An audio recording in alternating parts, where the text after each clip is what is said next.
Se a entropia fosse representada por um deus, qual deus ela seria? Se a entropia fosse um deus, talvez um filósofo ou poeta pensaria em representá-la como uma divindade caótica e transformadora, talvez algo como Loki da mitologia nórdica, um ser que causa desordem para criar novas possibilidades. Kali, a deusa hindu da destruição e transformação, também é uma escolha fascinante para representar a entropia, ao gosto dos poetas e filósofos. Ela tem uma natureza dual. Ao mesmo tempo que destrói, ela também cria. Kali é associada à morte, ao caos e à dissolução, mas sua destruição não é vista como um fim, mas como uma oportunidade para regeneração e renovação. Ela é frequentemente representada como uma figura temível, com múltiplos braços, uma língua de sangue e um olhar feroz.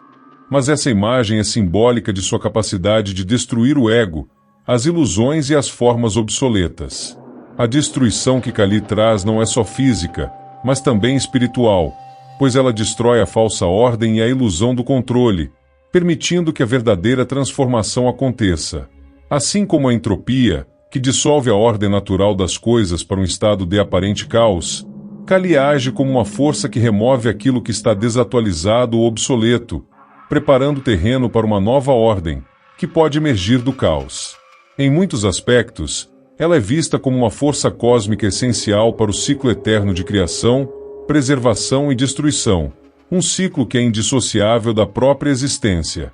A conexão com a entropia é clara nesse sentido. Kali é uma força de transformação radical, que representa o colapso das formas para que novas possam surgir, tal como a entropia dissolve as estruturas organizadas para permitir que o universo chegue a um novo estado de equilíbrio, embora, no caso de Kali, esse equilíbrio seja um processo eterno e dinâmico.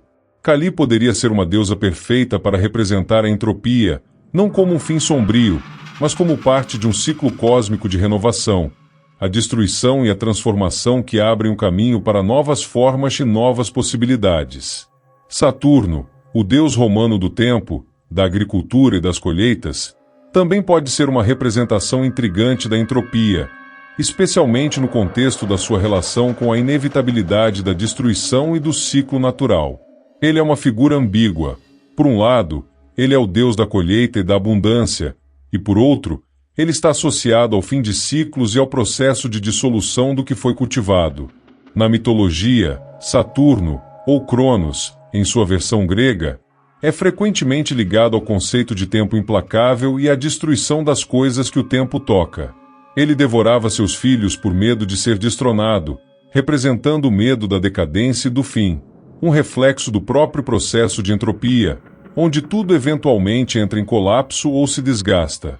A associação de Saturno com a colheita também traz à tona a ideia de ciclos naturais, a destruição e a decomposição que são necessárias para a regeneração. A entropia, enquanto força que move os sistemas para colapso da energia, também pode ser vista como algo que, ao fazer com que as estruturas entrem em colapso, cria as condições para a emergência de novas formas, ideias ou possibilidades. A relação de Saturno com o tempo e com o fim dos ciclos de criação pode ser interpretada como uma metáfora para a maneira como a entropia age no universo. A entropia inutiliza a energia e leva as coisas a um estado de equilíbrio, e, assim como Saturno devorando seus filhos, isso implica uma transformação radical. Saturno não é apenas destruidor, mas também o deus que marca o fim de uma era para dar início a outra, trazendo à tona a natureza cíclica da criação e destruição, que é central tanto para a mitologia quanto para a entropia. Então, Saturno pode ser uma representação da entropia não como algo puramente negativo ou destrutivo, mas como uma força necessária para a transformação e o progresso cósmico. Ele é o princípio da destruição que precede a renovação e o ciclo eterno do tempo, onde o fim de uma forma leva à criação de algo novo, em uma dança eterna de destruição e reconstrução.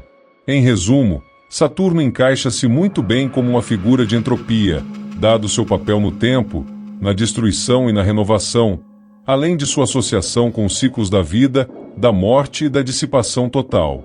Thanatos, o deus grego da morte, seria uma escolha interessante para personificar a entropia. A relação entre a morte e a entropia é bastante profunda, pois ambos são processos naturais que resultam em um fim inevitável, um declínio das formas e estruturas para dissipação ou a inexistência. Thanatos é o irmão gêmeo de Hypnos, o deus do sono, o que já sugere uma ligação com a inevitabilidade e a natureza contínua do ciclo de vida e morte. Assim como a entropia descreve a tendência natural dos sistemas físicos de se moverem para desordem ou equilíbrio térmico, Thanatos representa a inevitabilidade da morte, a dissolução da forma e a transição para o não ser. Ele pode ser visto, nesse caso, como um deus que governa o declínio das coisas, trazendo fim ao caos que, por sua vez, pode gerar novos começos. A entropia não é necessariamente má ou boa, ela simplesmente é. Da mesma forma, Thanatos não é uma entidade malévola, mas sim uma força fundamental que equilibra a existência, trazendo um fechamento e criando espaço para novos ciclos. Assim, ele representaria essa dinâmica de dissolução e renovação que é central tanto para a morte quanto para o aumento da entropia no universo. A ideia de Thanatos como uma divindade da entropia faz sentido quando vemos que a morte e a dissipação são inseparáveis. Ambos atuam em escalas cósmicas, inclusive na morte térmica do universo. Agora o deus que eu acho que é a cara da entropia, Moloch, uma antiga divindade associada à adoração de força bruta e, em muitas culturas, ao sacrifício humano, oferece uma perspectiva muito adequada para a ideia de entropia. Se considerarmos Moloch dentro de um contexto simbólico relacionado à destruição e à degradação, ele poderia ser interpretado como uma força que consome sem piedade, que leva a um colapso irreversível e voraz, qualidades que podem ser vistas, de forma mais negativa, no conceito de entropia. Moloch é geralmente representado como uma divindade exigente e insaciável, que requer sacrifícios extremos, o que evoca uma imagem de destruição implacável. No entanto, se olharmos para o simbolismo por trás dessa deidade, vemos um paradoxo interessante. Ele representa uma força de destruição absoluta que, ao devorar, esgota e consome tudo ao seu redor. Mas, ao mesmo tempo, essa destruição também pode ser vista como parte de um ciclo cósmico que reinicia ou transforma o que foi consumido.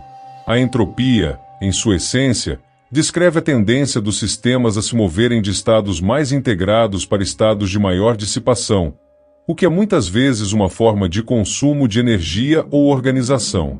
Em um nível cósmico, isso pode ser interpretado como um processo destrutivo que não pode ser evitado, o sacrifício das formas e estruturas de organização para alcançar um estado de equilíbrio.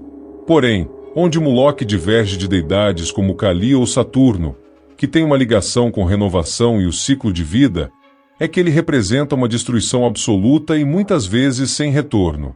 Essa destruição é impiedosa e consome tudo em seu caminho, o que pode remeter a uma visão da entropia mais como um fim do que como um processo de transição ou renovação.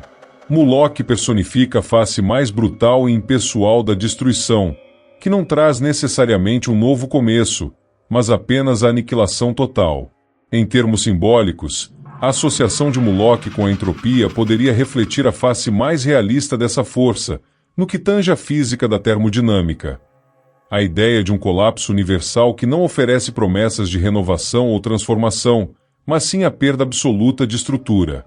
Ele é um deus da destruição total, sem qualquer esperança de ressurreição ou regeneração, uma força que consome e aniquila sem remorso. Portanto, Moloch poderia ser uma interpretação da entropia se considerarmos a visão mais científica dessa força, em que não há transformação ou regeneração, mas apenas o colapso final, a dissolução irreversível e a ausência de qualquer reconstrução. Ele poderia ser a personificação do aspecto mais impiedoso e desolador da entropia, em um estado onde o estado final é a morte universal, onde o milagre não tem lugar. E você, o que acha? Qual deus personificaria melhor a entropia?